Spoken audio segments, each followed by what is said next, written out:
Eu quero compartilhar uma palavra que eu estou intitulando Hábitos Transformadores. Eu realmente estou convencido que Deus separou os dias, a semana, meses e anos por várias razões, mas uma das razões é para nos dar uma nova chance de mudar e de melhorar. Você sabia que a ideia foi de Deus de ter dias diferentes, semanas, meses, anos. E para cada novo dia, o que a Bíblia fala? A Bíblia diz que as misericórdias de Deus se renovam a cada manhã. O que isso significa? Cada manhã você poderá tomar posse dessa misericórdia. Bem, as falhas e os erros que eu fiz ontem, não vou fazer hoje. Pela misericórdia de Deus, eu vou receber o perdão e a força do Espírito Santo para agora caminhar em vitória nesse próximo dia. Em outras palavras, todo dia é um novo começo. Se todo dia é um novo começo, imagina toda semana, né?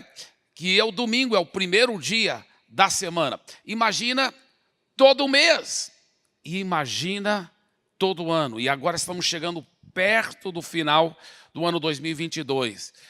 E eu acredito que é importante você estar orando e buscando a Deus sobre 2023. Senhor, quais são os seus planos? Quais são os seus alvos para a minha vida, para a minha família, para o meu ministério, para a minha vida financeira, para as vidas que eu quero alcançar para o Senhor? Quais são os seus planos? Isso é extremamente importante. E nós estamos chegando perto do novo ano.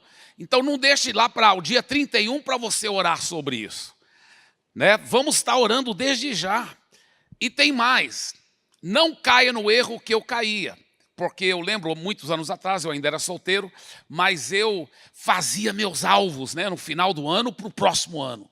Esse ano, quero fazer isso, quero alcançar isso. Eu escrevia aqueles alvos. E depois eu orava em cima daqueles alvos. E esperando após ano, eu lutava em prol daqueles alvos. E eu lembro que toda vez que eu comecei a fazer isso, toda vez não, mas nos últimos anos que eu estava fazendo isso, alguma coisa estava me incomodando. Eu acho que Deus já estava querendo falar comigo há muito tempo, mas finalmente uma vez eu ouvi a voz de Deus claramente. Eu estava lá ajoelhado, como eu me lembro, orando em cima dos alvos, né, para o próximo ano. Senhor, esse ano que vem, que eu possa alcançar isso aqui, aquilo lá, os alvos que eu havia escrito.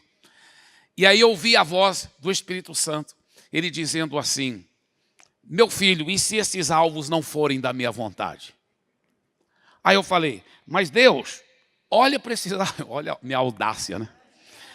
Olha para esses alvos, Senhor, são todas coisas boas. O Senhor não quer coisas boas? Olha, é sobre ganhando vidas para Jesus, o crescimento da igreja, enfim, na vida financeira. O Senhor não quer coisas boas para mim, para minha família, para o meu ministério?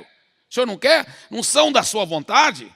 Ele falou: eu quero coisas boas para você. Só que, deixa eu só abrir um parênteses, um dos segredos que eu tenho aprendido há muitos anos, que os alvos devem ser mensuráveis, devem ser específicos, devem ser bem detalhados. E ele falou: só que quem disse para você que especificamente do jeito que você escreveu esses alvos é da minha vontade? Aí eu falei: o senhor tem razão, né? Aí ele falou uma coisa que eu nunca vou esquecer. Ele falou: eu não tenho compromisso nenhum de ajudar você a alcançar alvos que não nasceram no meu coração. Aí ele falou forte comigo. Aí eu falei: então me perdoe. Hoje é tudo no iPad, né? Mas naquela época era no papel e caneta. Eu lembro que eu falei: Senhor, então me perdoe. Eu lembro claramente, pegando o papel e rasgando, jogando fora, pegando uma outra folha em branco e uma caneta. Eu falei: então me mostre quais são os seus alvos para a minha vida pessoal, para a minha família, para o meu ministério. Me mostre quais são os seus alvos. E o Espírito Santo foi falando para mim e eu fui escrevendo. Uau, os alvos dele eram bem melhores e maiores do que os meus. Mas aí agora eu podia orar com muita fé, porque nasceram no coração de Deus. Então, eu quero te encorajar, nós estamos naquela época do ano muito preciosa. Não espere para os últimos dias desse ano para orar sobre o ano que vem. Comece a orar agora. Comece a buscar, ouvir a voz do Espírito Santo. Isso é tão importante. Mas o que hábitos tem a ver com alvos? Você vai ver daqui um pouco. Mas quero iniciar essa mensagem que estou intitulando Hábitos Transformadores com essa citação do pastor Sérgio Hornang. Ele disse o seguinte: você pode transformar sua vida se você mudar os seus hábitos. O John Maxwell disse o seguinte: você nunca vai conseguir mudar a sua vida sem que primeiramente mude as coisas que você faz diariamente. O segredo do sucesso se encontra em seus hábitos diários. Agora, deixa eu falar uma coisa. Como são os seus hábitos diários? Você tem sido fiel em separar um tempo com Deus todo dia, para ler a Bíblia, para orar? Você que é pai e mãe de família, você tem sido fiel em ter um culto doméstico com a sua família, pelo menos 3, 5 vezes por semana? Você, quando vai comer, você tem o hábito de ter um certo domínio próprio? Não falei demônio próprio. Você tem o hábito de ter cuidado. Você tem o hábito de fazer exercício físico. Você tem o hábito de pedir perdão toda vez que tem um atrito em casa, de ser o primeiro para se humilhar, pedir perdão. Quais são os seus hábitos diários? Qual é a sua vida nessa área dos hábitos? Eu estou convencido que se a gente quiser uma mudança na nossa vida mesmo, na nossa vida pessoal, na nossa vida familiar, no nosso ministério, nós vamos ter que mudar nossos hábitos diários. E deixa eu falar desde já, não é fácil.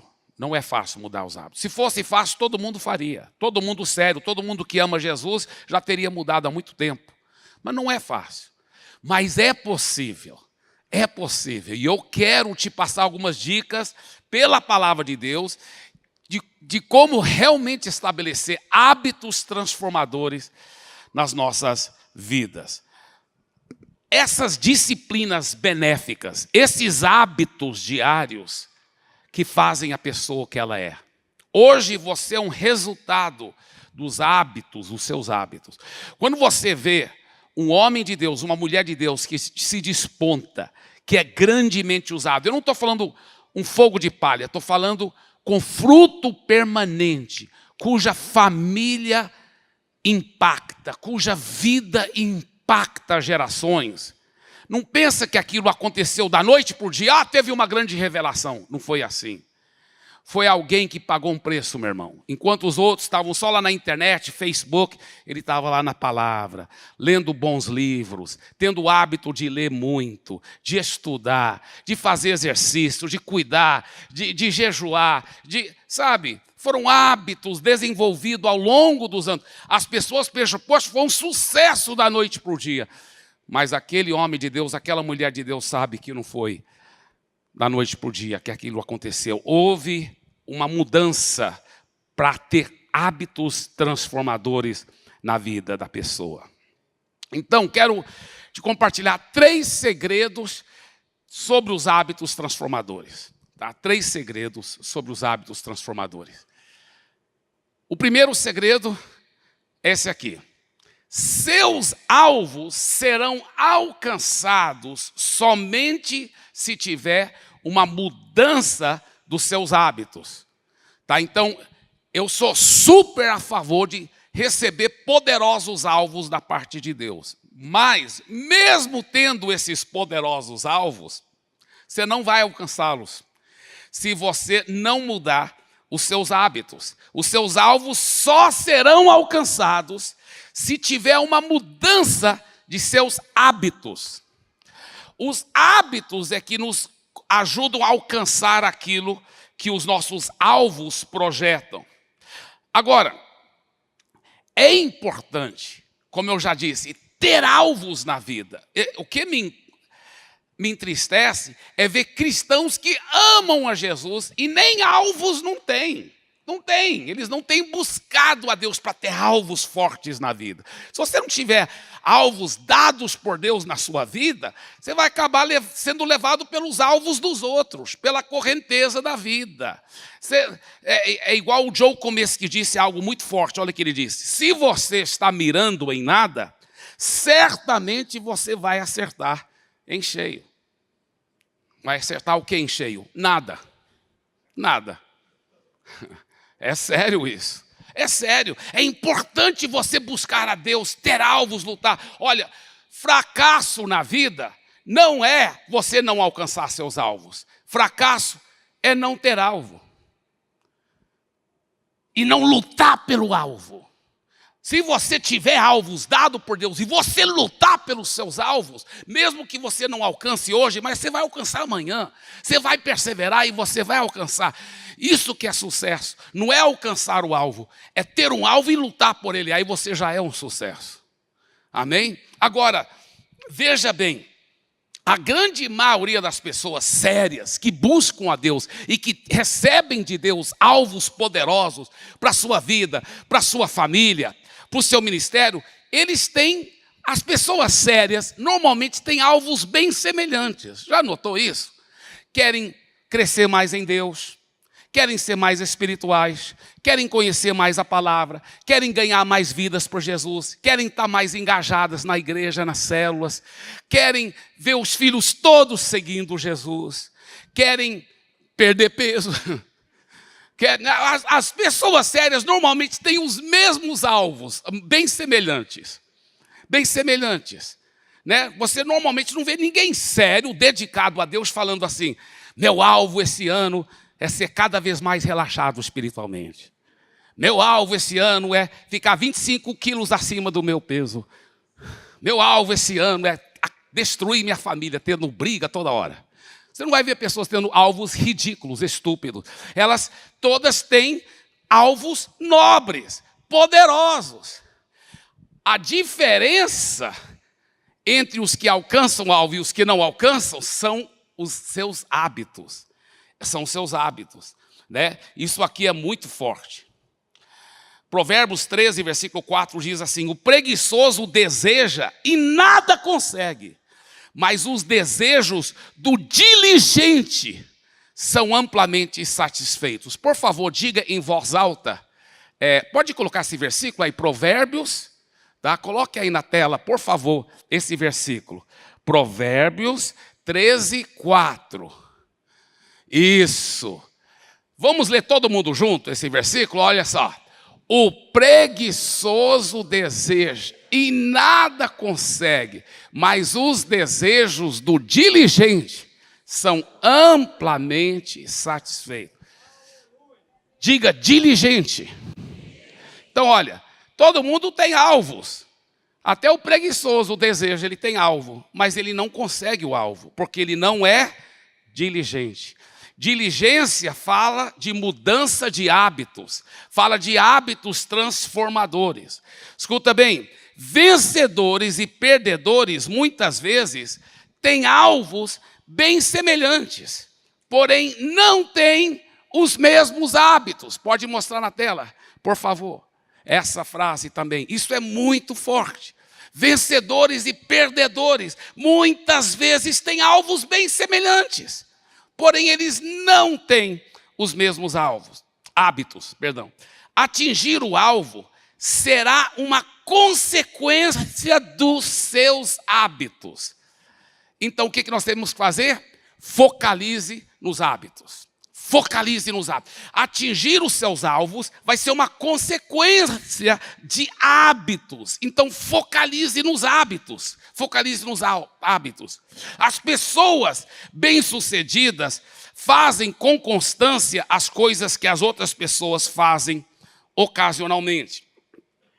Veja bem, ocasionalmente, o cristão sincero, ele lê a Bíblia. Em vez em quando ele está lendo a Bíblia, está buscando a Deus. Em vez em quando ele tem um culto doméstico. Em vez em quando ele se controla na comida. Em vez em quando ele faz um exercício físico. Mas as pessoas bem-sucedidas, elas não fazem essas coisas só em vez em quando. Elas fazem com constância. Não é que elas são perfeitas. Não é que elas são perfeitas. Mas elas fazem com constância, com perseverança. Isso é muito, muito importante. Então, o que eu quero sugerir para você? Para cada alvo que o Espírito Santo te deu para você alcançar na vida pessoal, na família, na vida ministerial, para cada alvo, busque a Deus para saber quais são os hábitos que você deve estabelecer para poder alcançar aquele alvo, tá? Por exemplo, talvez o seu alvo é crescer mais espiritualmente.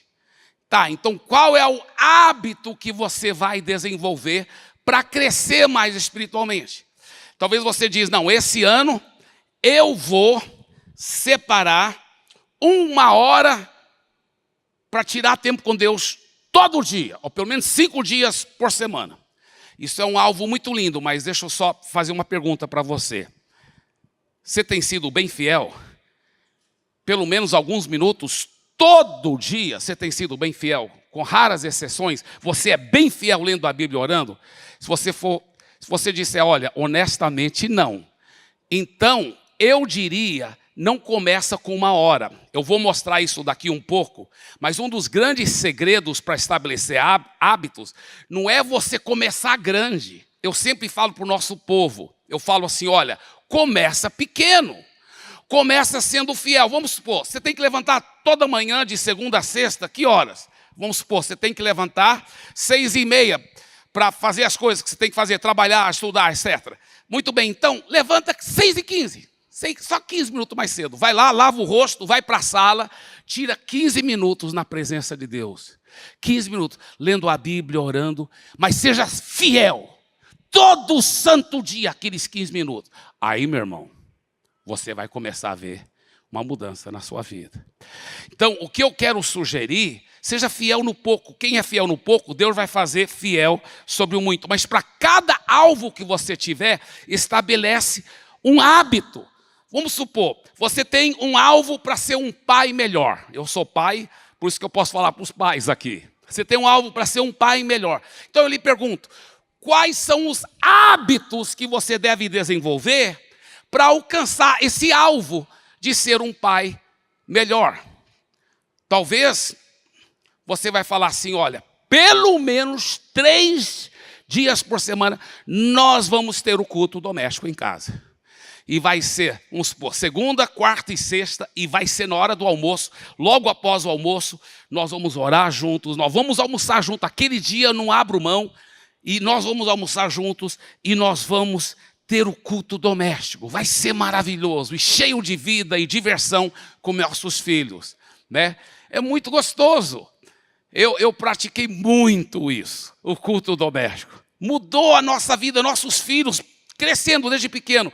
Agora eles são grandes, quando eles estão em casa. Eu ainda tenho culto doméstico até hoje, só eu e minha esposa, né? Porque o ninho está vazio. Mas muitas vezes, quando os filhos estão em casa, a gente vai ter o culto doméstico. Agora é cada discussão teológica profunda, né? O David está fazendo um mestrado em teologia lá no Oral Roberts, nos Estados Unidos. Os caras são profundos. E a gente aprofunda e às vezes vai horas e horas no nosso culto doméstico. Mas antes, quando eu era pequeno, era tão divertido. Eu pegava o violão e começava a cantar. O Senhor tem muitos filhos, braço direito, braço esquerdo, tal. E pula, e dança, e brinca. E aí faz a história bíblica, a gente fazia teatro, né? A gente fazia teatro. Então, um era José, outro era Maria, outro era o jumento que a Maria andava em cima. Então, aquela festa, né? Por quê? Porque nós estabelecemos um hábito na nossa casa. O meu alvo era sempre 5 vezes por semana culto doméstico. Muitas vezes não alcançava os 5, às vezes era 4, às vezes era 3, mas muitas vezes era 5 mesmo, 5 vezes por semana. Valeu a pena demais. Por quê? Porque no culto doméstico você junta as 2 coisas mais importantes da sua vida, que o que é? Deus e sua família, em uma só reunião. Em uma só reunião. Então, Quais são os seus alvos? Estabelece hábitos. Talvez, viu, pai, você quer ser um pai melhor. Então separa uma noite cada semana. Toda quinta-noite eu vou sair com um filho diferente. Para tomar um sanduíche, tomar um sorvete, comer um sanduíche. Uma noite por semana separado para os meus filhos. Uau! Agora você está estabelecendo hábitos transformadores que vão te ajudar a ser um pai melhor. Qual o seu alvo? Você quer envolver mais na célula. Você quer ganhar pessoas para Jesus. Amém, isso é lindo alvo. Mas quais são os seus hábitos que você vai desenvolver? Tá, então agora, pela graça de Deus, em geral, nunca falto mais na célula. Claro, se eu estiver viajando alguma coisa assim é diferente, mas vou ser mais fiel na célula. E tem mais. Eu quero ganhar mais pessoas para Jesus. Então começa com um hábito bem simples. Olha um hábito bem simples. Toda semana você vai convidar uma pessoa, ou para a célula ou para o culto. Pronto, só uma pessoa. Do seu trabalho, da faculdade, só um parente, um vizinho, só uma pessoa. Se você realmente for fiel, toda semana convida alguém, o que vai acontecer? Você vai convidar, aí você vai começar a ter mais coragem. Enquanto você está convidando, você já fala de Jesus. Sua vida espiritual e ministerial vai começar a mudar. Por causa dos hábitos que você vai estabelecendo. Ah, eu quero prosperar mais no meu trabalho. Isso é um alvo maravilhoso. Mas qual é o hábito que você deve desenvolver para prosperar mais? Talvez ler livros, fazer cursos, entrevistar outros bem-sucedidos. Né? Eu lembro que eu queria tanto ler mais livros. Mas minha vida é muito cheia, gente. Olha, eu pastoreei muitos anos lá em Santarém. E hoje a igreja lá tem mais do que 45 mil pessoas nas células. Mais do que 45 mil, isso não são números evangelásticos, não. Números verdadeiros. Isso é pós-pandemia. Mais do que 45 mil pessoas nas células. Além dessa igreja grande lá, nós temos mais 400 igrejas na região. Eu supervisiono aquele trabalho lá. Em Fortaleza temos uma igreja de milhares de vidas, com mais umas 40 outras igrejas poderosas no Ceará, e em Piauí e Rio Grande do Norte, que eu também supervisiono. Aliás, a Paz Church hoje tem igrejas em todos os estados do Brasil, e eu tenho o privilégio de ser o coordenador do Brasil, dessas igrejas. Então são centenas e centenas de igrejas. Minha vida é muito ocupada. Como que eu vou ler mais? Aí eu lembro que eu fiz 2 momentos durante o dia que eu leio. Então, um dos momentos é o seguinte, é quando eu tiro o meu tempo com Deus. Eu estiquei só mais 10 minutos. Eu falei, mais 10 minutos, eu vou ler. Então, eu tenho todo o meu tempo de intimidade, comunhão com Deus, adoração, na palavra, em oração. Mas aí, mais 10 minutos, lendo algum bom livro. Meu irmão, quantas vezes passou dos 10 minutos? Porque eu vou me envolvendo, é tão gostoso. Mas por ser fiel, dia após dia, mudou minha vida. Quantos livros, isso é tão bom. Né? Você tem um alvo de crescer financeiramente, de ser uma pessoa que economiza mais. Então, tem que criar hábitos, né? Então, assim como você é bem fiel no dízimo, você separa aqueles 10% para Deus, por que você não começa a separar mais 5% para investir? Mais 5%. Você vai ser cri-cri com você mesmo, né? Cortar a gordura e tudo, e além dos 10%, mas vai criando hábitos que ajuda. Quer perder peso, fazer exercício, comer menos, enfim. O que nos dá o sucesso não é somente ter alvos, mas sim desenvolver hábitos. E eu lhe pergunto, seus hábitos estão ajudando ou prejudicando você a alcançar os seus objetivos? Segundo grande princípio que eu quero passar para você, é esse aqui, olha. Os grandes resultados começam com pequenos hábitos. Os grandes resultados começam com pequenos hábitos. Você sabia que muita coisa que a gente faz na nossa vida é pelos hábitos? Os especialistas dizem que 40% a 50% das coisas que fazemos todos os dias não são decisões conscientes que fazemos. Essas coisas são resultados dos nossos hábitos. Você sabia disso? Por exemplo, hoje de manhã, você nem pensou, automaticamente foi lá e escovou seus dentes, né? Eu espero. Né? Sem pensar, você foi e escovou seus dentes. Vocês homens que estão usando uma camisa com botões, você botou a camisa sem pensar. Dizem que se você não tivesse o hábito de botar a camisa, demoraria não sei quantos minutos, se você nunca tivesse botoado uma camisa na sua vida, tantos minutos que demoraria para botoar a camisa. Mas agora que o hábito está desenvolvido, é rápido. Então, são hábitos que a gente vai desenvolvendo. Agora, os pequenos hábitos fazem uma grande diferença. A palavra de Deus mostra isso, que um dos segredos é começar pequeno. Olha o que ele diz em Zacarias, capítulo 4, versículo 10. Pois quem despreza o dia dos humildes começos, esse ficará alegre ao ver o prumo nas mãos de Zorobabel. Na Bíblia, a mensagem, esse mesmo versículo diz o seguinte: será que alguém ousa desprezar esse dia de pequenos começos? Agora, é importante a gente entender que a sua vida é um resultado dos seus hábitos. E os seus hábitos, elas vão aos poucos transformando você positivamente ou negativamente. Mas aqui está um princípio que muita gente não entende. Veja bem, a grande maioria dos hábitos transformadores somente trazem resultados positivos a médio e a longo prazo, não a curto prazo. Tá?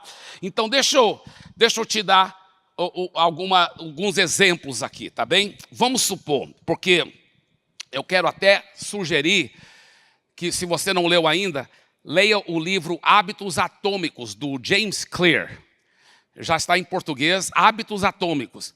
E o James Clear, ele dá a dica o seguinte, ele fala, olha, não tenta começar com uma coisa difícil e grande, porque aí você vai desanimar e você não vai ser fiel.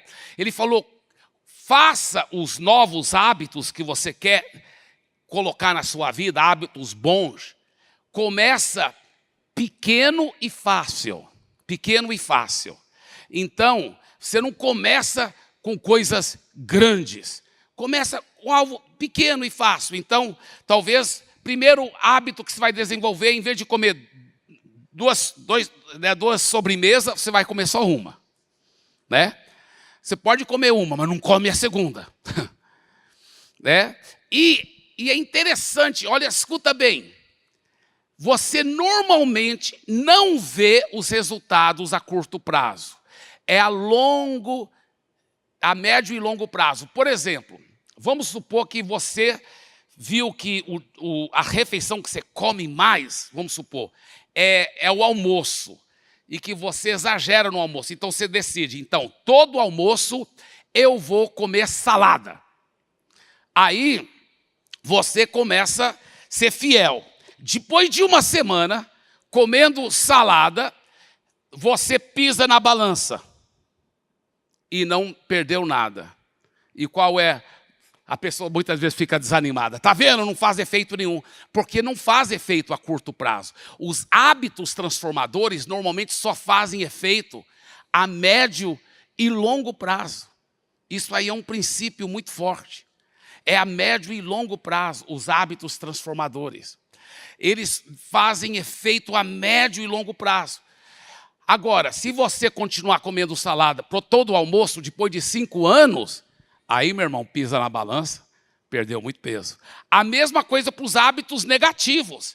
Você comeu muita besteira e tudo, você pisou na balança, nem mudou muito, tá vendo? Nem faz mal. Mas esses hábitos ruins, a longo prazo, vão acumulando, né? Muitas coisas ruins, inclusive gordura. Veja bem, uma coisa que o James Clear sugere, né? Ele sugere, procura só melhorar um pouquinho, todo dia. É aquilo que o profeta Zacarias falou, os dias de pequenos começos. Vai sendo fiel, vai sendo perseverante. né? O James Clear fala o seguinte: se você melhorar somente 1% por dia, você vai se surpreender em 2, 5 ou 10 anos. Eu gosto desse exemplo aqui.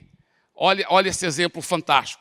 O cara ele não estava conseguindo ser fiel na academia. Ele procurava fazer exercício físico, aí depois ele desistia, né? Mas por quê? Porque ele fazia algo tipo assim: eu vou exercitar por 1 hora. Aí não dava conta. Mas depois que ele aprendeu esse segredo, ele falou assim: não, eu vou só 10 minutos separar tempo, mas vai ser fiel, eu vou ser fiel todo dia, 10 minutos, 10 minutos. Então, ele começou a fazer isso, ser fiel por 10 minutos todo dia. Ele ia lá, trocava a roupa, né, depois que ele voltava do trabalho, colocava a roupa de academia, já tinha passado 5 minutos. Entrava no carro, a academia era bem perto da casa dele, entrava no carro, chegava na frente da academia, opa, já deu 10 minutos. Aí ele voltava para casa e falou: mas eu fui fiel. Por 1 semana ele fez isso, só 10 minutos, mas ele foi fiel. Só que ele criou o hábito, olha só. Dizem que leva 21 dias para criar um hábito, você nunca faltando. Aí você gera um hábito. 21 dias. Aí a próxima semana ele aumentou 5 minutos mais. Ele chegava lá na academia, ainda tinha 5 minutos. Né? Agora era 15 minutos. Então 10 minutos só para chegar na academia. Então ele agora tinha mais 5 minutos dos 15 minutos. Então ele entrava, andava na esteira só 5 minutos e voltava para casa. Mas ele foi fiel a semana toda, 15 minutos, todo dia. Depois ele foi aumentando só um pouco. Então tem que começar o hábito pequeno e fácil. Diga pequeno e fácil. Então esse é um grande princípio. Esse é um grande princípio. Tá? O terceiro grande segredo para alcançarmos nossos hábitos, e para mim esse é o mais importante, é que os seus hábitos são formados pela sua identidade. Seus hábitos são formados pela sua identidade. Como que você se vê de verdade? Como que você se vê no mundo espiritual? Isso aqui é muito, muito forte. A Bíblia fala em 2 Coríntios, capítulo 5, versículo 21. Olha o que diz esse versículo. Aquele que não conheceu o pecado, Deus o fez pecado por nós, para que nele fôssemos feitos justiça de Deus. Agora, escuta bem. Por que os cristãos, em geral, muitas vezes não alcançam uma mudança de hábito? Porque eles já se veem como pessoas que são pecadoras, eu não consigo, e parece até uma palavra humilde dizer: eu sou um pecador salvo pela graça. Mas a Bíblia fala que você era um pecador, mas agora você não é um pecador mais. Sabia disso? Escuta bem, quando Jesus morreu na cruz, ele não levou somente seus pecados. Quando Jesus morreu na cruz, ele levou a sua natureza pecaminosa. A Bíblia fala que quando ele morreu na cruz, Deus o fez pecado por nós. Todo mundo sabe que Jesus levou nossos pecados, mas ele não levou somente seus pecados. Deus o fez o próprio pecado por você. Quando Moisés, lá no deserto, levantou aquela vara com a serpente de bronze, e todo mundo que era picado por aquelas serpentes que estavam morrendo, olhava para a serpente de bronze, eles ficavam curados. Agora, aquela serpente de bronze simbolizava quem? Jesus. Por que era uma serpente de bronze e não um cordeiro de bronze? Já pensou nisso? Porque Jesus, quando ele morreu na cruz, ele não somente tomou nossos pecados, ele foi feito o próprio pecado. Ele foi feito o próprio pecado. Então, o que acontece? Isso aqui é muito profundo. Se eu fosse, veja bem, se eu fosse tentar acabar com todos os pães de Curitiba, tá? Então eu mandava um exército para entrar em todas as padarias, todos os supermercados e pegar os pães e destruir, queimar todos os pães. E vamos supor que, teoricamente, eu conseguisse acabar com todos os pães em Curitiba aquele dia. Entramos e esvaziamos todas as padarias, todos os supermercados, não existe mais nenhum pão em Curitiba. Mas ia ser a solução para nunca mais ter pão em Curitiba? Claro que não, porque no próximo dia as padarias já estariam fazendo pães de novo. Se eu quisesse acabar com os pães em Curitiba, eu teria que destruir todas as fábricas de pães, todas as padarias. Assim também, muitos cristãos só sabem que Jesus levou seus pecados. Não sabem que Jesus destruiu a fábrica que faz os pecados. As fábricas que fabricam os pecados.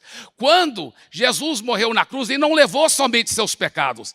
Ele levou você lá na cruz também. Você foi crucificado com Cristo. Por isso que o apóstolo Paulo diz lá em Gálatas: eu fui crucificado com Cristo. Não sou mais eu que vivo, mas é Cristo que vive em mim. A Bíblia fala assim: eu já morri em Cristo Jesus. A Bíblia fala lá em Romanos capítulo 6, você já morreu para o pecado. A fábrica já foi destruída. No dia que você nasceu de novo, a fábrica foi destruída. O pecado não tem mais domínio sobre você. Aí a pessoa podia perguntar: mas pastor, se a fábrica já foi destruída, por que eu ainda peco? Sabe por quê? Por falta de revelação. A Bíblia fala: o meu povo perece por falta de conhecimento. Mas não é só conhecer na cabeça, é ter revelação e tomar posse. Porque toda promessa tem que ser tomada posse. Não adianta só eu saber daquela realidade. Eu tenho que tomar posse ativamente. Tomar posse e realmente declarar com a boca: eu tomo posse agora. A minha velha natureza já morreu. Eu sou a própria justiça de Deus. Olha só, Deus fez Jesus no próprio pecado. Por isso que foi uma serpente que estava lá. Deus fez Jesus no próprio pecado para que eu agora, olha a grande troca na cruz do Calvário. Ele se tornou pecado, você se torna a própria justiça de Deus. Justiça de Deus não é só um pecador perdoado. Não, ele mudou sua natureza. Você não tem mais natureza de pecador. Você pode até pecar em vez em quando, mas não é por causa da sua nova natureza. Porque as coisas velhas já passaram, eis que tudo se fez novo no seu espírito. Deus não faz nova criatura pecadora. Você é uma nova criatura que é a própria justiça de Deus. Alguém me perguntou: pastor, o que quer dizer justiça de Deus? Justiça de Deus quer dizer a própria perfeição de Deus. Não é pelos seus méritos, mas pelos méritos daquilo que Jesus fez na cruz. Você é a própria justiça de Deus. Você é a própria justiça dele, a própria perfeição dele. Quanto mais a gente começa a tomar posse dessas verdades, quanto mais a gente começa a se ver como a palavra de Deus diz que nós somos, e a gente fica declarando e confessando isso, e declarando e tomando posse, a nossa vida muda, a nossa vida muda. A forma que você se enxerga vai moldar os seus hábitos. A forma que você se enxerga vai moldar os seus hábitos. Isso é uma realidade. Pode mostrar isso aí na tela. A forma que você se enxerga vai mudar os seus hábitos. Outra coisa que pode mostrar na tela também, olha só, uma identidade correta desenvolve hábitos saudáveis. Uma identidade incorreta vai desenvolver hábitos tóxicos. Isso é tão importante. Como que você se vê? Você se vê como alguém que já é a própria justiça de Deus? Você está tomando posse disso? Você está declarando isso? Por isso que a Bíblia fala que nós devemos renovar a nossa mente.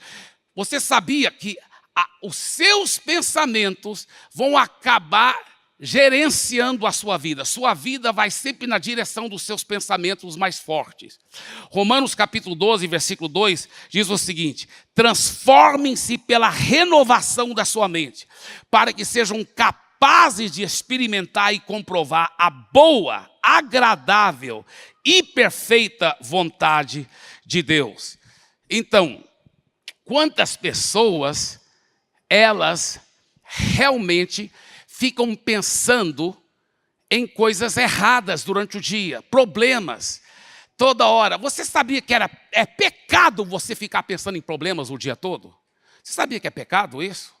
A Bíblia fala em Filipenses capítulo 4, versículo 8, tudo que for de boa fama, boas notícias, seja isso que ocupe o nosso pensamento.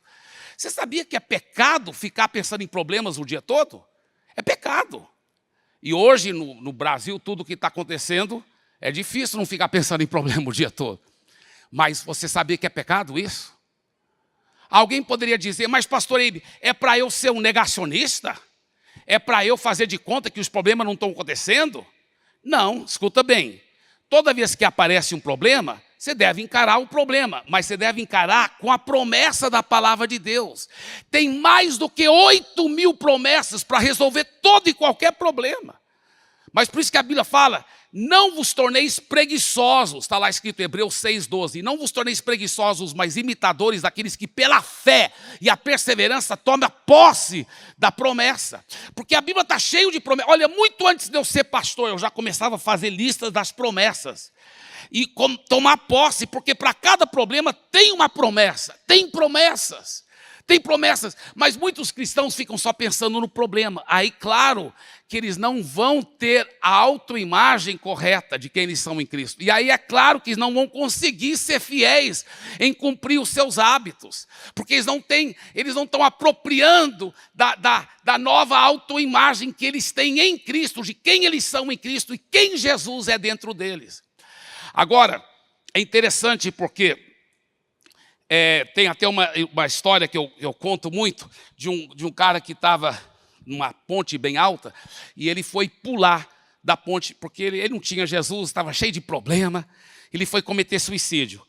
E ele foi pular e alguém viu de longe e veio correndo, não, para, afasta. Pode me contar seus problemas, pode se abrir comigo. E ele começou a contar, meia hora contando cada problema cabeludo, aí 1 hora contando problemas, 2 horas contando problema. Ele falou, pode contar mais. 5 horas contando. Aí os dois pularam da ponte. Mas por quê? Estavam em desobediência à palavra. A palavra diz que não é para ficar pensando em problema o dia todo. A Bíblia fala, o que era para ele ter feito? Achado a promessa. Veja bem, quando você está com problema, você acha a promessa, aí você ora em fé tomando posse daquela promessa. A promessa nunca é sobre o que Deus vai fazer na sua vida. A promessa sempre é o que Ele já fez. Porque quando Jesus morreu na cruz e ressuscitou, Ele já resolveu tudo para você. No mundo espiritual, você já está curado. No mundo espiritual, você já é próximo. Sua família toda já está salva. No mundo espiritual, você já é mais que vencedor. No mundo espiritual, você já tem todas as bênçãos, a Bíblia diz. Todas as bênçãos.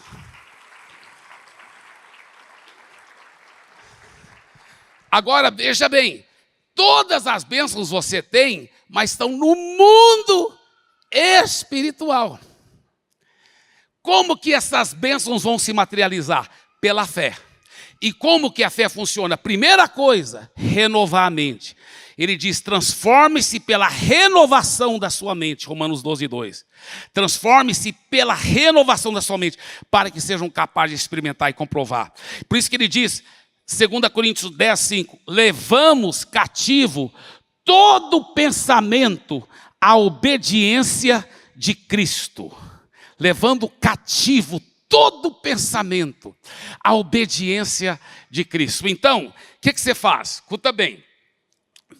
Você está diante de um problema, acha a promessa aqui, aí você ora em fé, fala, Senhor, eu estou tomando posse dessa promessa. Vamos supor que você está doente, então você fala assim, a tua palavra diz que eu já estou curado pela chaga de Jesus. O médico diz que não tem cura, mas a tua palavra fala que Jesus já levou minhas doenças e minhas enfermidades. Portanto, eu ordeno essa doença, em nome de Jesus, e baseado nessa promessa, saia do meu corpo agora, e eu tomo posse. Agora você fica pensando na promessa o dia todo, fica agradecendo, fica enchendo, porque a sua vida sempre vai na direção dos seus pensamentos mais fortes.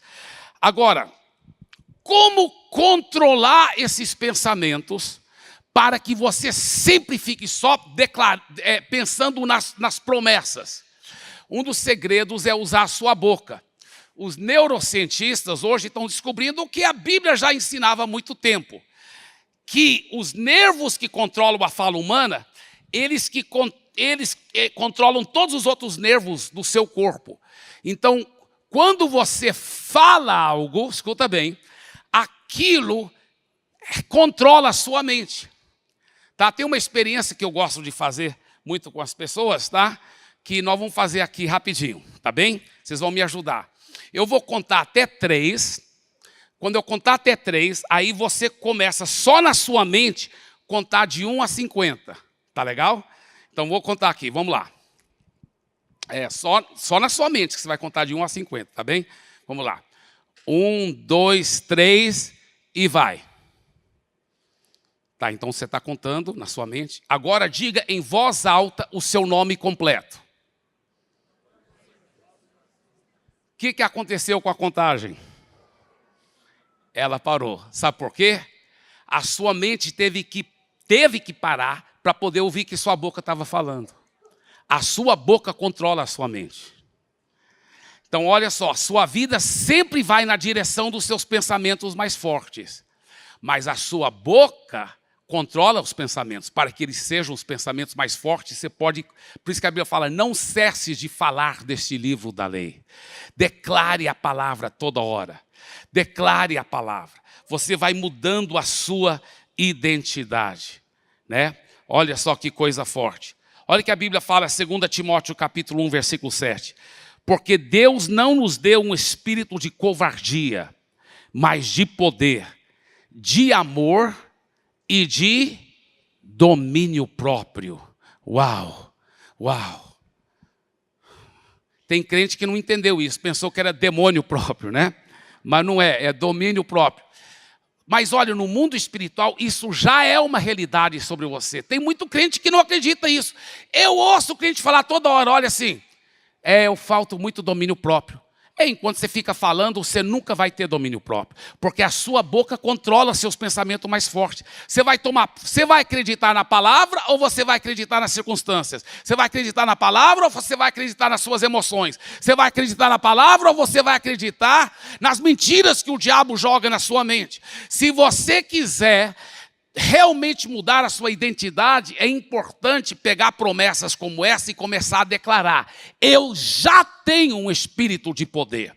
A nova criatura que eu sou em Cristo é nascida de novo. Eu já fui aperfeiçoado de uma vez para sempre. Eu tenho um espírito de poder. Eu tenho um espírito de amor. Ágape, essa palavra amor aí é ágape. Você já tem ágape na sua vida. Eu tenho um espírito de domínio próprio. E você fica declarando, vamos até declarar isso em voz alta todos juntos, diga assim: pela graça de Deus, eu já tenho um espírito de poder. Diga, eu já tenho um espírito de amor. Eu já tenho um espírito de domínio próprio. Uau! Esse é o segredo. Então você vai tomando posse. Olha que 1 João 4,17 diz: nisto o amor é aperfeiçoado em nós, para que no dia do juízo mantenhamos confiança, pois assim como Ele é, também nós somos neste mundo. Olha só, eu sempre fui ensinado que quando a gente subisse para o céu, quando Jesus voltasse, aí nós íamos ser igual a Jesus. A Bíblia fala que você já é, no mundo espiritual, você já é, assim como Ele é, nós somos, está no presente, assim nós já somos neste mundo. Diga assim, assim como Ele é, no mundo espiritual, eu já sou como Ele. Começa a se ver assim, você tem essa autoridade, por isso que você pode sim ter hábitos transformadores, porque isso é quem você é. Olha só, essa palavra aperfeiçoado, no grego quer dizer aperfeiçoado de uma vez para sempre. O amor ágape já foi aperfeiçoado de uma vez por todas em você. Quando você sabe quem você é, você também vai saber o que deve fazer. Pode mostrar essa frase aí também. Olha só, quando você sabe quem você é, você também vai saber o que deve fazer. Agora, antes de eu encerrar minhas palavras aqui, deixa eu só falar uma coisa aqui sobre a perseverança. A fé verdadeira funciona junto com a perseverança. Então, eu tenho aprendido, porque eu sei quem eu sou em Jesus, então eu não desanimo quando eu falho, quando eu não consegui cumprir aquele hábito de tirar tempo com Deus aquele dia, ou eu não consegui ser fiel em ter meu culto doméstico, ou eu não consegui ser fiel em fazer exercício físico, ou eu não consegui ser fiel em controlar a comida. Sabe o que eu tenho aprendido a fazer? Eu tenho aprendido, viu, músicos, vai demorar um pouquinho ainda, tá? Que eu ainda tenho uma história que eu vou contar. Amém. Não, mas se quiserem ficar aí, podem, fica à vontade, vocês vão apreciando. Tá? Até fica mais perto da saliva santa que vai saindo aqui. Mas, escuta bem, eu tenho aprendido o seguinte: constância não é sinônimo de perfeição. Então, quando você não é perfeito, não joga a toalha. Porque, escuta bem, a maioria dos crentes, viu, pastor Marciano, eu tenho visto isso, a maioria dos crentes, eles têm uma mentalidade de tudo ou nada. Então eles começam, vou ler a Bíblia, vou orar. Aí eles falharam. Falhei. Mas segunda-feira que vem eu vou começar a ser bem fiel. Por que você vai esperar até segunda-feira que vem? Não, cara. Você falhou ontem, mas hoje você vai fazer. Falhou um dia, mas não falha dois. Levanta, persevere, porque olha, ninguém é perfeito em todas as suas ações. Essa mentalidade de tudo ou nada que tem destruído muitos. Se você sabe quem você é em Jesus, que você já é mais que vencedor, falhou, pede perdão, tome posse do sangue de Jesus. Olha o que a Bíblia fala. Olha o que a Bíblia diz em 1 João 1,7. Não vai aparecer na tela não, mas eu estou citando o versículo aí, fala assim: se andarmos na luz, como Ele está na luz, temos comunhão uns com os outros, e o sangue de Jesus, seu Filho, nos purifica de todo pecado. Olha o que isso está ensinando. Se você continuar seguindo Jesus, andando na luz, você continua seguindo Jesus, a Bíblia fala, o sangue de Jesus, seu Filho, nos purifica, está no presente, não é no passado, está no presente. Em outras palavras, ele te mantém perfeito 24 horas por dia. Se você continuar seguindo Jesus, Você concorda comigo que muitas vezes a gente peca até sem saber que pecou? Não é verdade? Não é verdade? Tantas vezes a gente peca, nem sabe que pecamos, não é mesmo? Escuta bem, você sabia que se você continuar seguindo Jesus, a Bíblia que promete, o sangue de Jesus te mantém perfeito 24 horas por dia? Eu gosto de usar a ilustração do limpador de para-brisas num carro. Né? Quando está chovendo, o que o limpador faz? Ele mantém o para-brisa limpo. Assim também, se você ficar seguindo Jesus, a Bíblia fala, o sangue de Jesus te mantém perfeito na presença dEle. 24 horas por dia, sempre perfeito na presença dEle. Amém? Não é forte isso? Então, veja bem, por isso que eu fiz essa frase aqui, que eu acho muito importante. Veja essa frase. Pode mostrar na tela também. Eu sei do poder do sangue de Jesus para me manter perfeito na sua presença. Por isso posso arrepender e imediatamente decidir a continuar a praticar o bom hábito. Isso é muito chave. Eu estou vendo algumas pessoas até tirando foto, eu quero até te encorajar, talvez tire essa foto e deixe essas verdades ensopar, porque vou te falar, se você sabe do poder do sangue de Jesus, então você pode imediatamente, pisou na bola, não cumpriu o bom hábito, pede perdão a Deus e continua, porque o sangue de Jesus te mantém perfeito na presença dEle. Então vamos todos ler em voz alta isso junto, diga assim: eu sei do poder do sangue de Jesus para me manter perfeito na sua presença.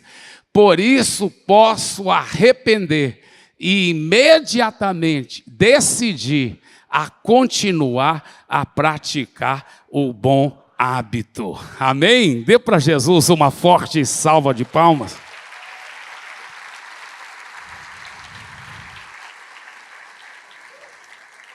Agora, escuta bem. Pode resumir isso aí numa pequena frase: perseverar em arrepender e escolher vez após vez. Fica escolhendo. até que aquele hábito se torna um verdadeiro hábito na sua vida. Hoje, para mim, é coisa tão prazerosa e natural ser fiel todo dia, no meu tempo a sós com Deus. Quando eu estou em casa, quando eu estou viajando, nem sempre eu faço exercício físico. Mas quando eu estou em casa, já é uma coisa natural. Faço exercício físico. É natural. Já faz parte dos meus hábitos. Já faz parte. Porque eu fui praticando, fui perseverando. Você sabia que quando eu não fazia exercício físico, ou quando eu comia demais, eu pedia perdão a Deus. Eu tomava posse do sangue de Jesus. E falava, mas agora eu vou ser fiel. E agora eu vou ser fiel. Ano após ano, semana após semana, mês após mês. Isso é um dos grandes segredos para alcançar a vitória. E eu quero contar uma história que vai resumir essas verdades aqui para vocês.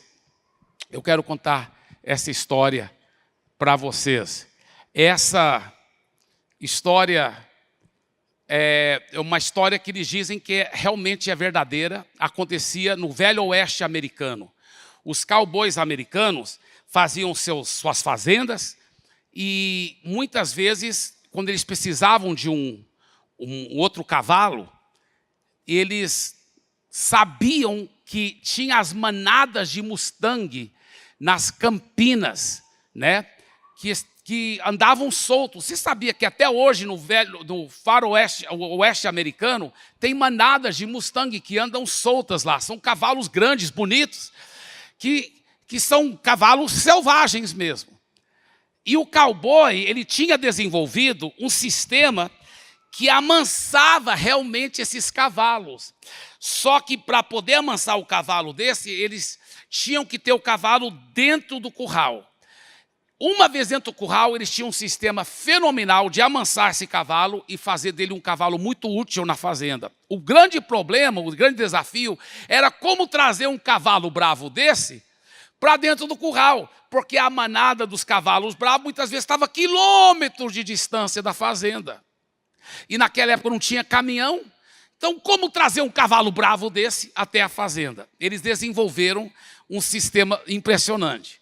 Esse sistema era o seguinte, eles acordavam de manhã bem cedinho, eles pegavam um jumento velho, bem velho mesmo, que não tinha mais aparentemente nenhuma utilidade na fazenda, e eles levavam com eles aquele jumento. Eles iam de cavalo, quilômetro de distância, onde estava a manada dos Mustangs.